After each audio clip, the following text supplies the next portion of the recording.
Hello, this is Ian Harper welcoming you to Business of Weather podcast, produced in association with Intermet Digital, the online portal dedicated to extreme weather and climate change, flooding and poor air quality. In each episode, we'll investigate the increasing impact of extreme weather and climate change on business and society, and how weather technology and information services can address the growing challenges. The aim is to spotlight the opportunities for entrepreneurs, startups and investors to develop the business potential of assisting weather-affected enterprises.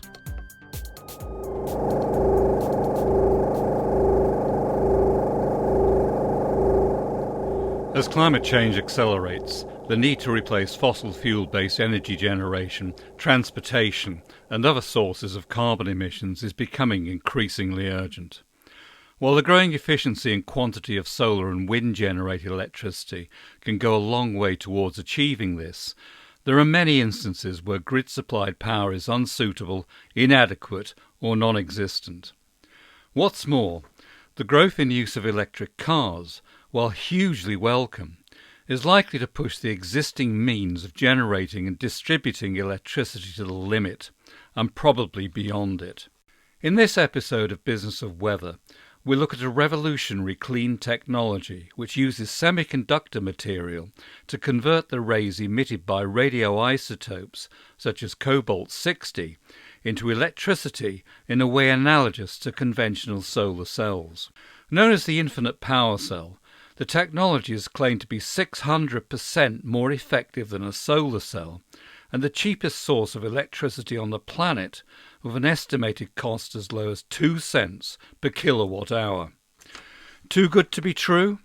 We spoke to Rob McLeod, the CEO of Infinite Energy, the business set up to develop and commercialise this potentially game-changing device. Rob McLeod, welcome to Business of Weather. Thanks very much. Thanks for the invitation. Pleasure to be here. Now, Rob, can you please tell me a little bit about yourself? How you came to be involved with Infinite Power and took on the role of CEO? Well, a few years ago, I was looking at different investment opportunities in the area of clean energy, climate change, animal welfare, food security. And I was approached by the people, the inventor and the financier of Infinite Power. And they showed me their project and asked if I would like to get involved. It was an early stage. I liked the look of it. I liked what it achieved. I realized there was a lot of work to do. But I put some money in and started supporting the business. And then towards summer of last year, we had a particular breakthrough in regard to some work we're doing at the University of Manchester in the United Kingdom. And it was decided then we could move on to commercialization. And that's when they asked me to join them as CEO. Right, now, a key aim of Business of Weather is to highlight the business opportunities arising from the challenges of extreme weather and climate change.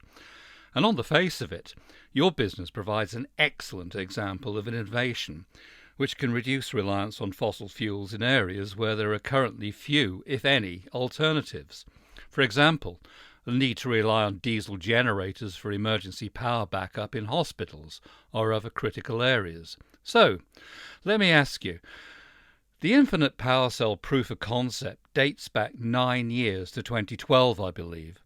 So can you briefly summarise the key milestones achieved since then and where the project is right now in terms of its overall objectives? Yes, certainly. You have to look at this from a typical solar cell, where a solar cell converts energy from the sun into electricity. Now, what my colleagues were looking at, particularly Steve Whitehead was looking at, was how can we convert rays from other sources of energy other than the sun? There's an advantage in that. One, they emit energy 24 hours a day. They're not dependent on the sun shining, and of course, they're not dependent on latitude, which is very important for solar power. That was the first realization. So the first step was to develop a cell that could convert these energies from these radioisotopes into electricity. And that happened at the University of New South Wales, as you're right, some 8 or 9 years ago. We then went to the Pacific Northwest Nuclear Laboratory in Washington State in the United States.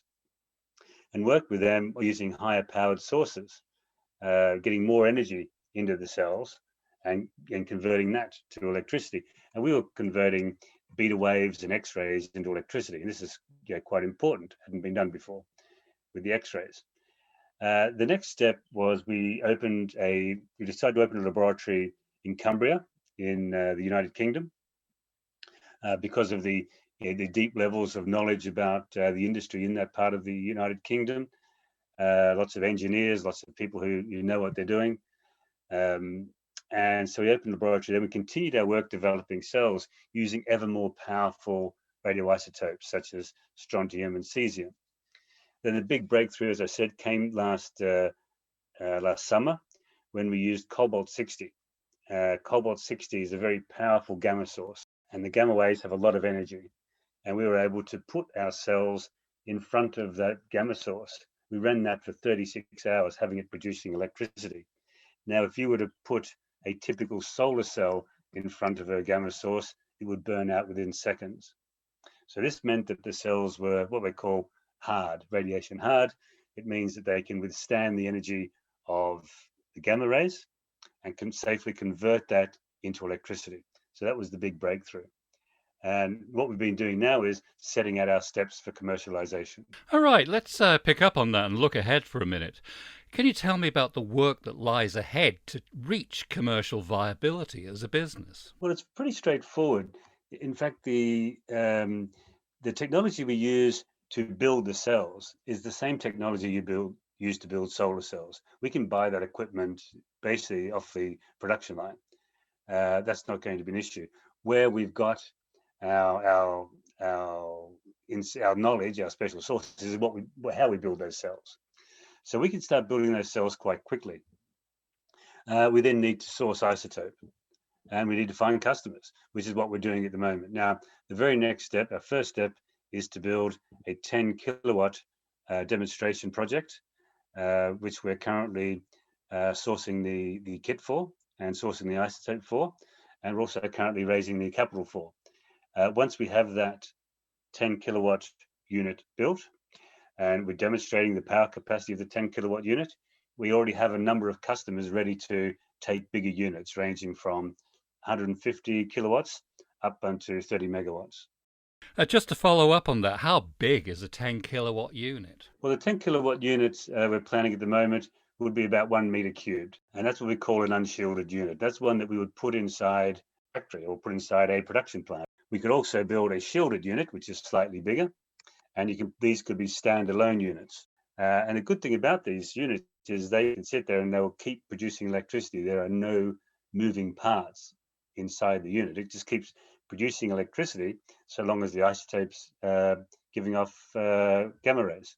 But the cell itself is about one cubic meter. And as I say, they can be added in a modular fashion, set up in a modular way up to, well, we've got plans to build a 30 megawatt unit, but this could be scaled larger and larger. There's no reason to stop scaling. Don't you have to turn these off if you're not using the power from them? No, not at all. No, there's two things here. First of all, there are three things you can do with excess power. You can put the power into the grid, sell it into the grid. You can use it. You can put it into a hydrogen converter, into an electrolyzer to produce hydrogen, or you can simply put it to ground. This is what one would normally do with power. It can be put straight into ground. So what we want to do there, we want to maximize the use. And so some of the projects we're looking at are indeed looking at being associated with hydrogen production as well. So for transport projects, producing electric vehicles, electric cars, but then also producing hydrogen from the same facility for buses and trucks. What about the people who work for the company? How many people do you currently employ? How are they split between sales and marketing, R&D, etc.? And what are their main skill sets? We have around about a dozen people working for us at the moment, and beside myself, a chief financial officer and a chief legal officer, the rest really is on science and engineering. We have Steve Whitehead, the inventor, and our chief scientific officer. He leads his team of scientists and engineers that are people there with skills in building cells, in ionizing radiation, all sorts of engineering skills. But it's a very small team at the moment. We don't need a big team at the moment. We're looking at funding to expand that team into a production team, which of course is going to be a much bigger team. So yeah, we've lined up project managers, production engineers, isotope buyers, all these people lined up to, when we complete our funding, we'll be able to bring them in to expand the company quite quickly. Right, okay, now the company's spread across a number of locations. Why is this, and are there any pros and cons to this style of work? It just so happens that we all are spread over different locations. I'm based in Brussels, our laboratory is in Cumbria, our chief legal officer, chief financial officer are both in New York. Our main investor is in Sydney. That's just the way it happens, and I don't think it's an encumbrance, particularly because we're all working from home for the last 15 months anyway, so it hasn't really made much difference. I think there are advantages because we do see global opportunities for the business, and it's important to have a global outlook so we understand the challenges and the opportunities that exist at a global level. Climate change is a global problem. The requirement for electricity is a global problem, a global opportunity. So I think it's good to be a global company. Once the COVID crisis is over and behind us, we all travel again, it'll also be good to get all the team together in one place. Business of Weather, spotlighting the business opportunities of extreme weather and climate change.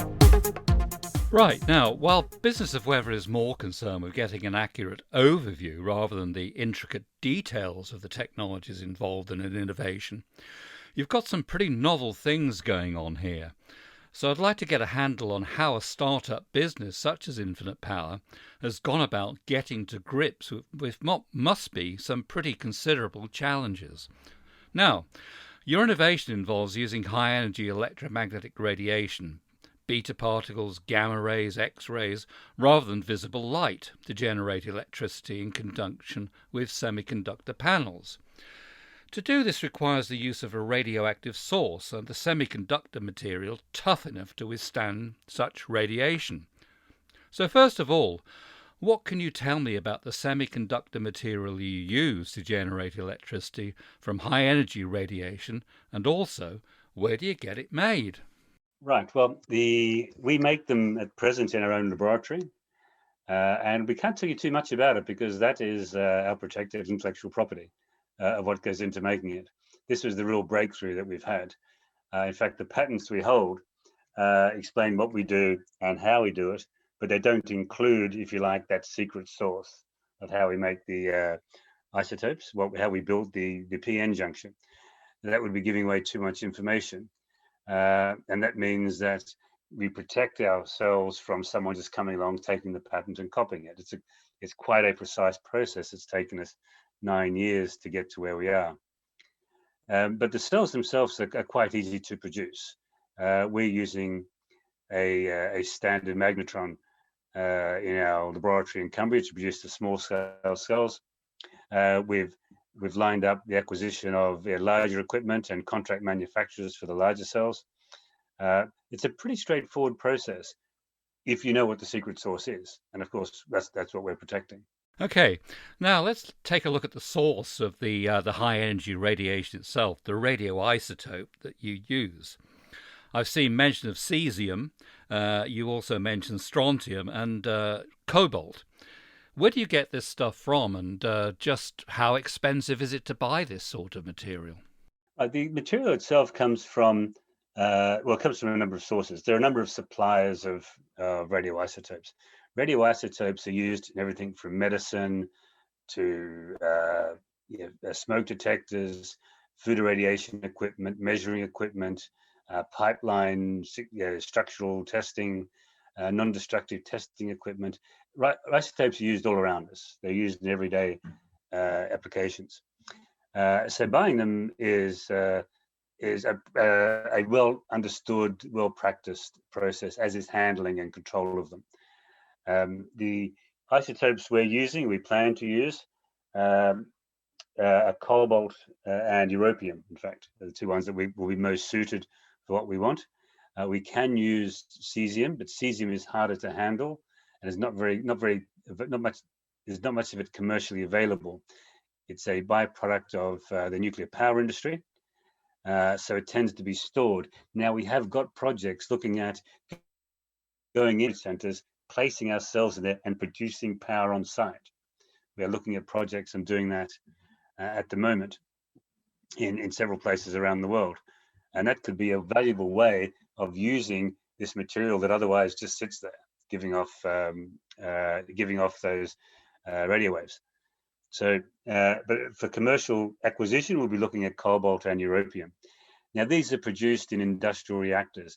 An industrial reactor is not like a power reactor. They're very safe and they're very standard because they're not trying to achieve high temperatures to boil water, to produce steam, to drive turbines. They're found, you find industrial reactors in universities. And we've identified some 85 suitable reactors in Europe alone, where we could be sourcing material from that are currently utilized at a rate of around 20%. So the reactors are currently underutilized. So that's where we intend to get the first waves of our product from. Is it expensive? Well, we can produce power even with the expense of the isotope, and that is our biggest expense. We can still produce power that's as cheap as anything that's going to be on the market. I think the next cheapest power is large-scale solar power. But we can be as cheap as that. Right, okay. Now let's look at the finished product, the infinite power cell itself, which I understand can be grouped together to form modules. Tell me, what's the power output of a single infinite power cell? What does it cost to produce, and what's its life expectancy? Well, the power cell itself, each power cell will produce around 10 kilowatts. It really depends on how much source we put in there, what isotope we put in there. We plan to build them at a 10 kilowatt rating, and we could adjust it upwards and downwards as much as we like, but that's what our plan is. That, as I said, will depend on the half-life of how long it lasts. Depends on the half-life of the isotope. Now, theoretically, it could last for years, but the amount of usable power you get out of it will fall as the half-lives cycle through. And just to be clear, what I mean by that, 1 kilogram of cobalt-60 will produce 10 kilowatts of power.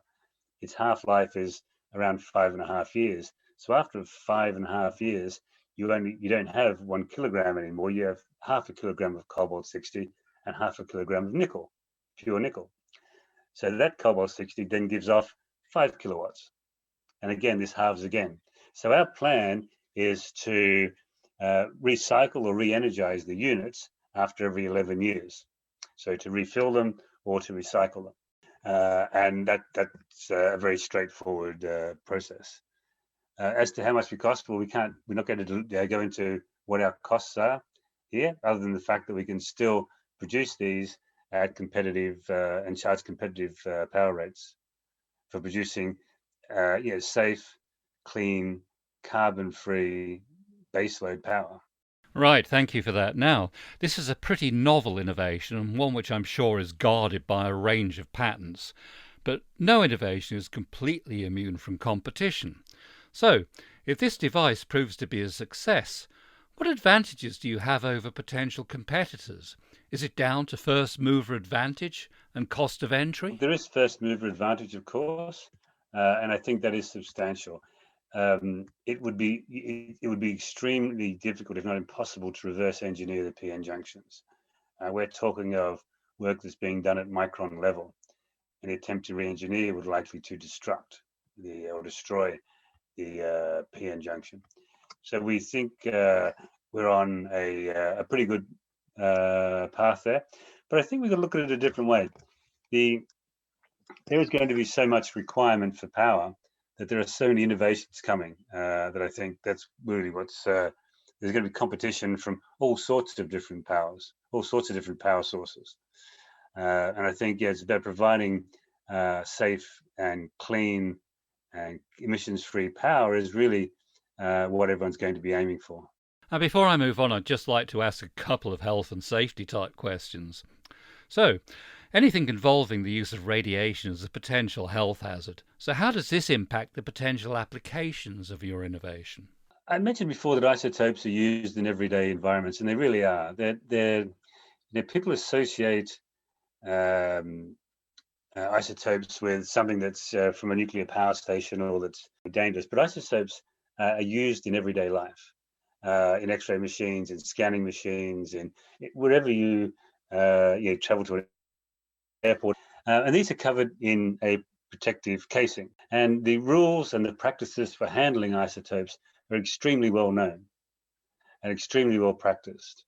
And it's something that we understand very well. So there is no danger of people getting into these cells or being able to take the isotopes away or the isotope escaping. And remember, these isotopes are giving off gamma rays. They're not giving off neutrons. And that's important because it means is when you take the isotope away from the cell itself and you store that, you can wipe the cell out with a damp cloth. There is no remaining radiation there. There's no remaining contamination in the cell. There are no neutrons being given off. Nothing has been activated in that cell. It really is a matter of wiping it off with a cloth. So it's a very safe form of power generation. As I said, there are no neutrons being given off, so there's no contamination. Nothing else is being made active in this process. It's simply the natural decay of the isotopes which we're harnessing. What actually happens to the infinite power cells when they no longer work or reach the end of their life? Well, that's what our plan is to, after 11 years or thereabouts, we will take the cell out, remove the remaining isotope, send that back to the suppliers for recycling and reuse, then and then we can either then reuse the cell or recycle the cell. The cell is ostensibly steel and glass. And so we're able to recycle the vast majority of the cell and reuse, in fact, the cell. So we see very limited waste. As I said, there's nothing contaminated left behind. Business of Weather, spotlighting the business opportunities of extreme weather and climate change. Okay, thanks. Now, I'd like to move on now to the target market for your innovation. Now, the importance of marketing and understanding your target customer base is critical for any business. So, can you just give me an idea of how you see the potential customer base for your innovation and how you envisage this might evolve over time? Well, we're looking at customers now, talking to customers now who have a requirement for clean baseload power, uninterruptible power, power that is secure from attacks on the grid or failures on the grid. We've seen that in the US recently.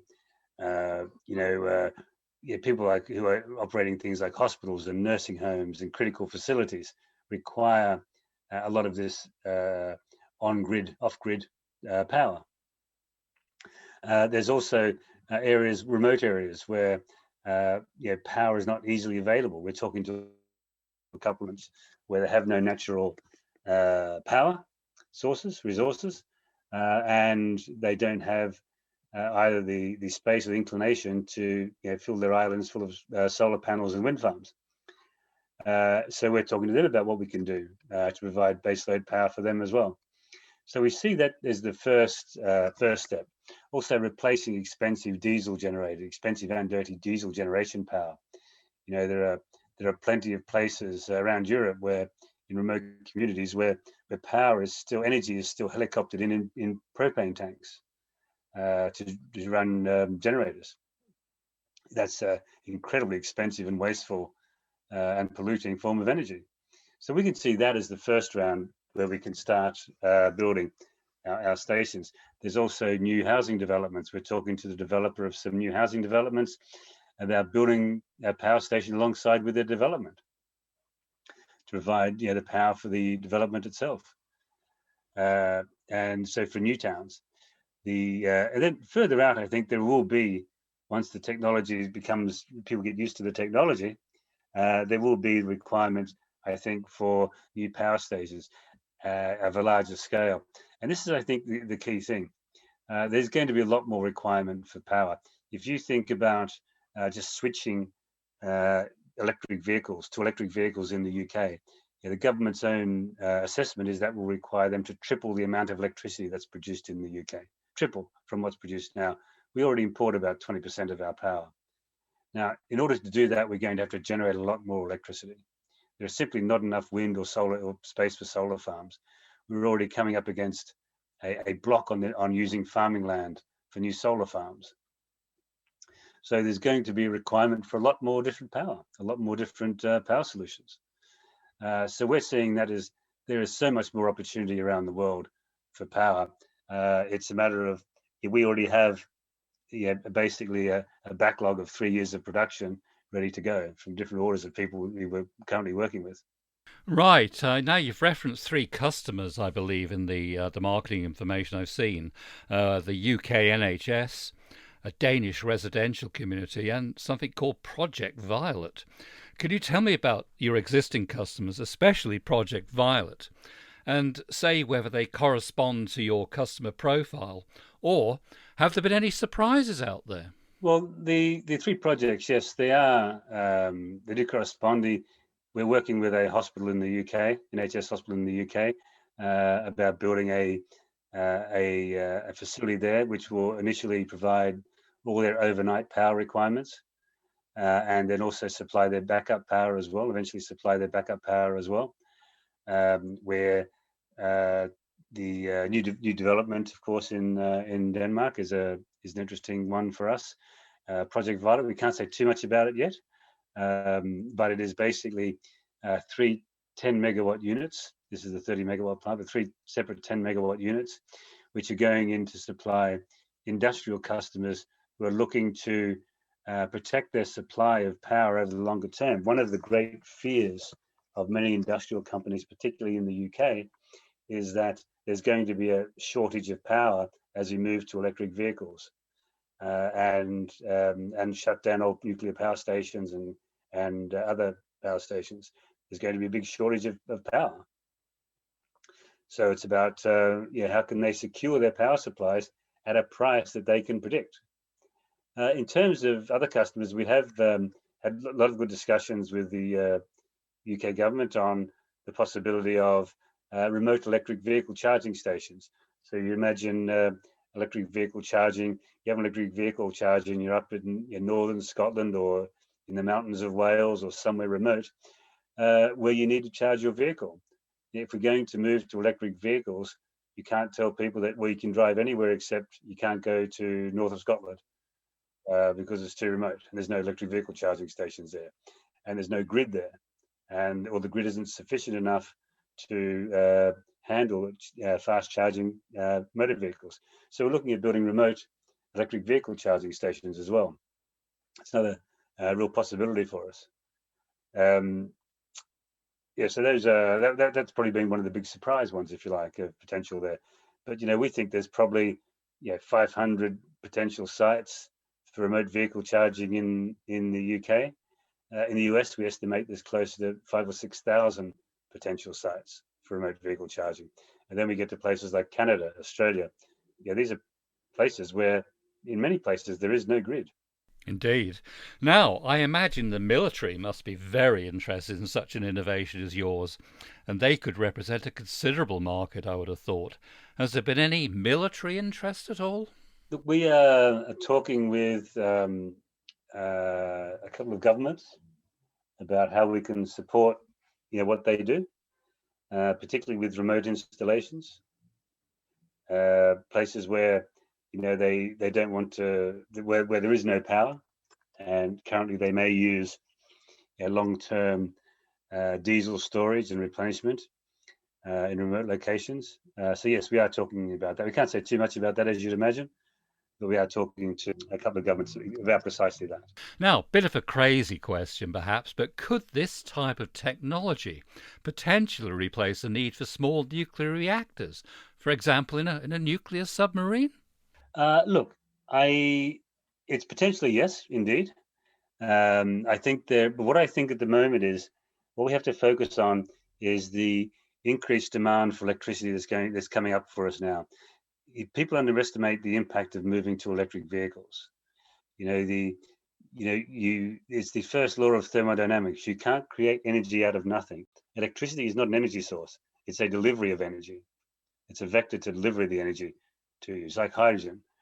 So we've got to find a way to generate electricity. And that's going to increase remarkably around the world as we move to electric vehicles and as we take away gas heating of buildings. Or as the climate changes, we're going to find many countries in the world building pumping stations to keep cities dry, building desalination plants to provide drinking water. These are the challenges we face as a society. Demand for electricity is going to soar. So I don't see us replacing any clean source of power like a small modular reactors or wind or solar. We're all going to be, there's going to be no single solution.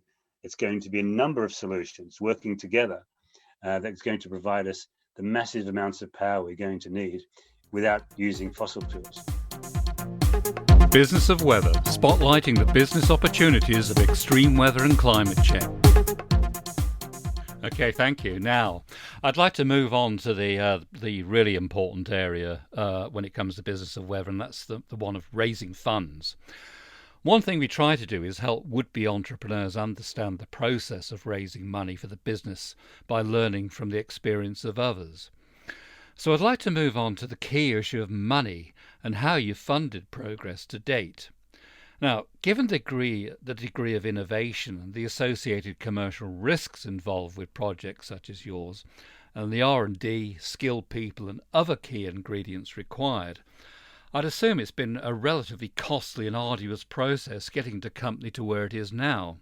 So, where do you stand in terms of investment or borrowing to date?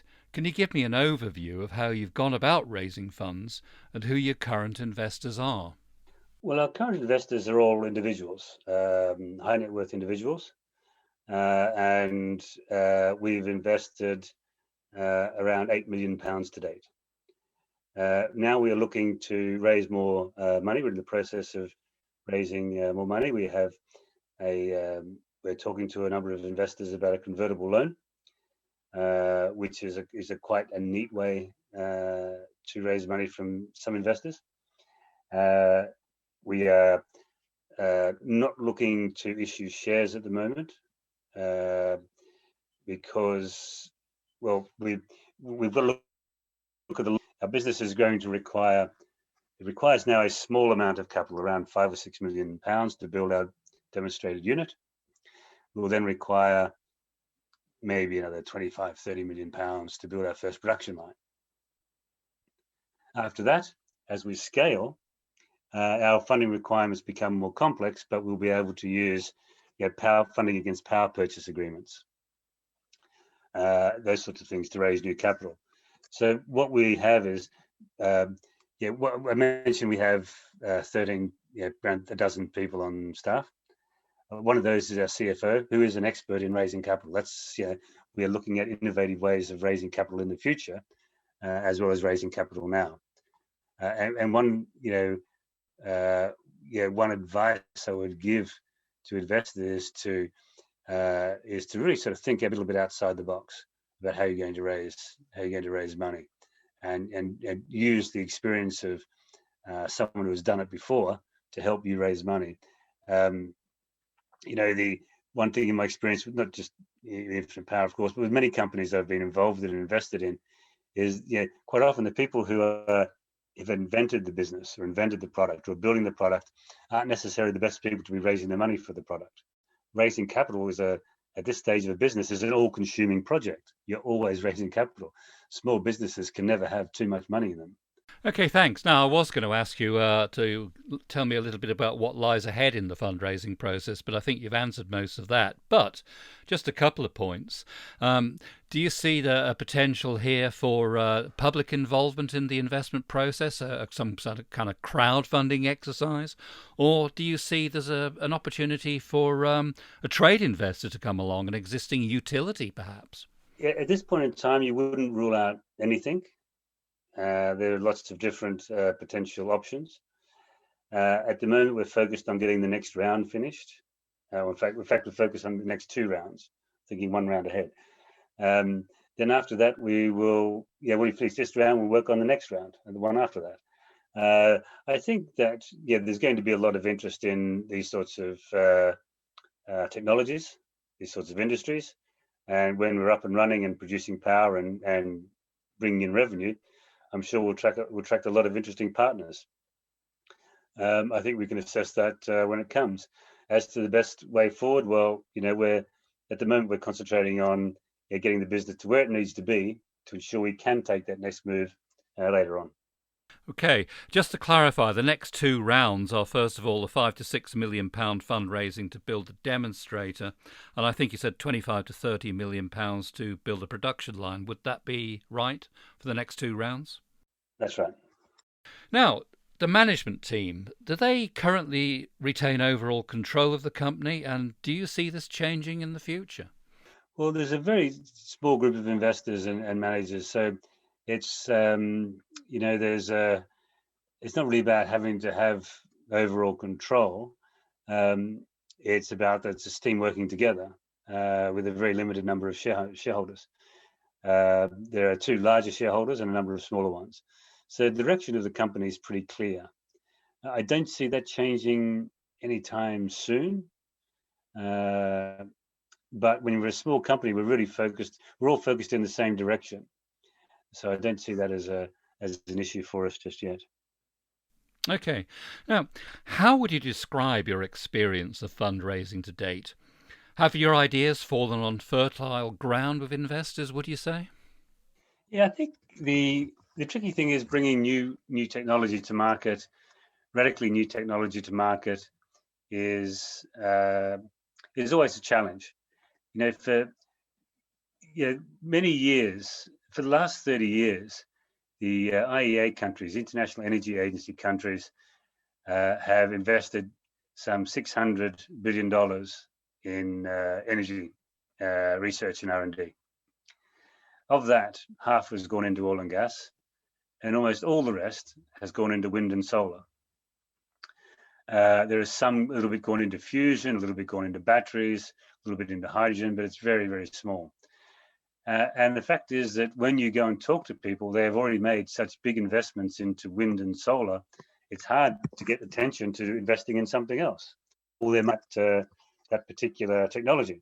And when the money backs that technology, that's where the R&D goes. That's where the universities look for funding, because that's where the money is. And that's understandable. So what we've had to do is to go to people, we are a new technology. We are something that's different. We are something that will support other clean power technologies. It does take longer than to raise capital. You've seen electric vehicle charging stations. They're raising money all the time on SPACs and on crowdfunding and everywhere. Everyone's throwing money into them because they see that as the next big thing. Yet I'm challenged to see if anyone can make any money out of electric vehicle charging stations yet. It's a very difficult thing once everyone's going one direction to try and get people to look at something different. But we have got good feedback. We hope to be closing something very shortly, actually, the first round very shortly, with a small group of investors, and we're well on the way with we think we're well on the way with the second round as well. That what we do notice is that once we've built that first demonstration unit, once people see the first 10 kilowatt demonstration unit actually up and running, people have offered to throw money at us. But then, of course, we'll be able to pick and choose where we want to go. But the hardest part at first, of course, is to get to that point. That's our next step, is to get to that point. Okay, thanks. Now, I'd just like to bring our discussion to a conclusion by asking you what is the key lesson you would pass on to budding entrepreneurs and scientists who have an innovation which could potentially help address the challenges of climate change. And do you think climate change related innovations have any advantage over other innovations? Look, I think they do right now. For the next maybe 5 years. The focus is on climate change. There's a lot of money available to people putting a lot of money into it. But if you are in this area, you need to have a very clear product, a very clear way of getting into market, and a clear way of being able to make money out of it. I think that we'll quickly go through the days when money will be thrown at anything. People will become more discerning in what they're going to put money into. And particularly that second or third round funding that you're going to need. So you've got to really make sure that you've got a clear path to market, a clear way to make money, a clear way to make a success. because otherwise you'll just run out of funding before you get to where you want to be. So that's the first thing advice I would give someone: make sure you've got a clear path for your business. The second thing is make sure you've got the right people doing it with you. Get someone in who knows what they're doing, who has experience of raising money. You cannot you can't sway yourself from your primary purpose to get the product to the market, to refine the product, to keep making it better. We consider our cell, the cell we're coming out with now, to be the iPhone 1 of our cells. It's the first basic design. But our R&D team is going to keep working and working and working, and they do keep working to improve everything from the productivity of the cells themselves to how we structure the cells, how we structure the panels, everything we do to improve the product, because within a few years we want the iPhone 10 of cells, which will be something that'll be much better, much more efficient, much faster, much more profitable, much generate power more cleanly, quickly. That's what we're aiming for, and that's what you should do as a business. Don't lose track of what you're trying to do. Well, that concludes today's interview. Rob McLeod, CEO of Infinite Power, thank you so much for your time, and all the very best to you and your colleagues with this very exciting innovation. Well, thank you very much for your time, and I really appreciate the opportunity to speak to you. Thank you. You've been listening to Business of Weather, the only podcast dedicated to the business opportunities of extreme weather and climate change.